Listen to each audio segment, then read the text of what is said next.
Thinking about, I mean, what was that gay Martian? It was on the premise was men are from Mars, I'm from Bromley. I'm just a bit different from other men in that way, you know, and I just saw the world in a bit of another kind of fashion. And it was sort of, I don't know, it was about pushing together all the pieces and all the things that fascinated me culturally, everything from kabuki theatre to Jacques Brel, you know, and to Little Richard, to drag acts, and everything about it was sort of a hybrid of everything I liked. Because it seemed to me that rock and roll was such fundamentally an American thing that they believe in. They still do believe it to have an intrinsic American value, you know. And I knew it wasn't English, so we weren't really rock and rollers. We were kind of just playing around with the idea of rock and roll. I thought, well, let's take that to the next stage. How far can you talk about rock and roll, but with using rock and roll? It got quite arty in that way. And what about I mean, it's very, very sort of theatrical as well. And yeah. What's been curious is that you've never actually explored that avenue, the theatre, musical theatre, if you like, because... No, it's, I've been approached several times, No. but it's been the usual thing about cobbling together a lot of my songs and developing a rather dodgy storyline to go along with it. I don't want to do that, you know. I mean, I quite like the idea of writing something musically theatrical for a stage, maybe a travelling stage, like a rock and roll tour in some way, but I don't like musical theatre very much, believe it or not. No. I actually don't get off on it, and I think it's pretty crappy, both on Broadway and in London. I don't think it's got much to give. But when you talk about travelling theatre there, yeah. there's an echo, isn't there with your father? Yes, there was. Because your father... Right. Yeah, I know. I mean, yeah, tell me... I didn't... Well, he was orphaned very young. Yes. He was about 4 years old, in fact, and so he never knew his parents. One was killed in the First World War, and his mother died tragically not long after that. And he went into care, and then he went to live with one of his aunts. But he was left all this money when he was about 16 years old. And so he bought a theatre troupe. Oh, what a wise idea. And he toured it into the ground.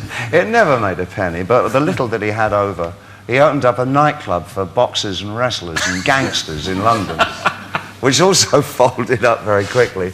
Then he got an ulcer, duodenal ulcer, and then he had a dream, and the same God that told me about Ziggy said, go into children's homes. So he started working for a charity organisation from that point, and worked there, Dr. Bernardo's, for the rest of his life. He sounds a remarkable man, actually. Not now, he's dead. No. But he was. He was remarkable. And obviously had an influence on you, because, I mean, yeah. Bound to have, because you think of the echoes that there are now. Well, I tell you what, he had all these books from, is it Reader's Book Club or one of those things? Yes. And they want the same cover, a bit in different colours. Yeah. And but they were quite wonderful books, and so, you know, I got my first taste of Hemingway and things like that. Yeah. Because you get one every 2 months or something. They come through the post, you know. Yes. And I'd read them after him. So between him and my half-brother, I kind of, you know, got quite a good... He was a Yorkshireman too, of course. You missed that most important part. Yeah, Tadcaster. Yeah, that's the most... You missed the most important part out there. Yeah. Let's go back to what Victoria was talking about. I mean, you've gone through all this celebrity bit, haven't you? With knobs on. I didn't like it, yeah. You didn't? Yeah. You're talking the past tense. Yeah. You've still got it? Well, no, you see, I mean... I don't know, it's just a personal choice, I guess, but I kind of opted out of it, you know, and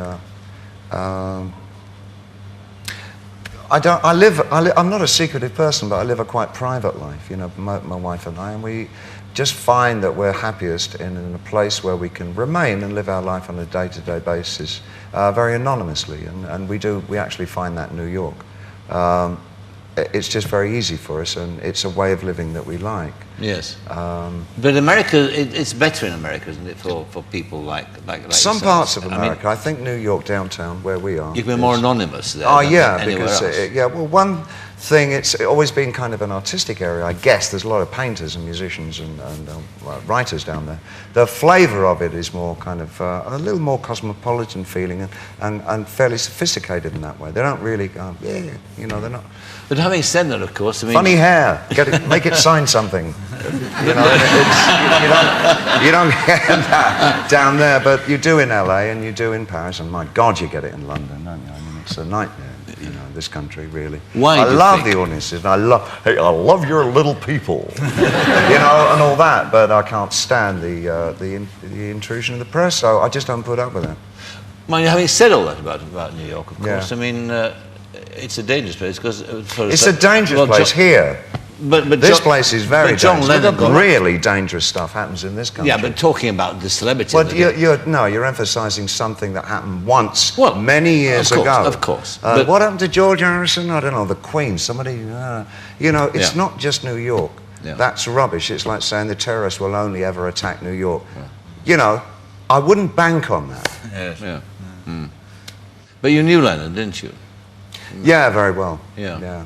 You met him through Liz Taylor. I met him through Liz Taylor. Right. She wanted me to do... There was this... She handed to me what she's purported to be a script. This thing called I can't even... Bluebird. Yes. Bluebird? Firebird? Bluebird. I don't know, it wasn't Stravinsky. Far from Stravinsky. It was Bluebird. And she said, read this and make it with me and be my, you know, leading man in it. It was such an awful script. And I was so excited when she handed it to me. Oh, Liz Taylor's giving me a script, you know. And we're in Hollywood and I'm 13 years old, you know. And I go through... Oh, no, it wasn't. That was a lie. Because there's something... He was never 13. And I go through this. It was absolutely awful. And but she did invite me to a wonderful party that she threw, and I met Lennon there, and we went on to a great relationship over the years. Terrific guy, very, very funny guy. Do you have any plans at all? No. I think I've got that. No, my crushing fear is that I would have to study acting and all that. And I'd love to be a film star. I kind of fancy that, you know, because you get the name on the poster and the big picture, and they airbrush all the lines out, and you know, it's fantastic. You're 30 foot tall, but you've got to do all this work to do that. You know? Nah, let me just kind of rock and roll. I mean, that's where my heart is, and I like doing that work.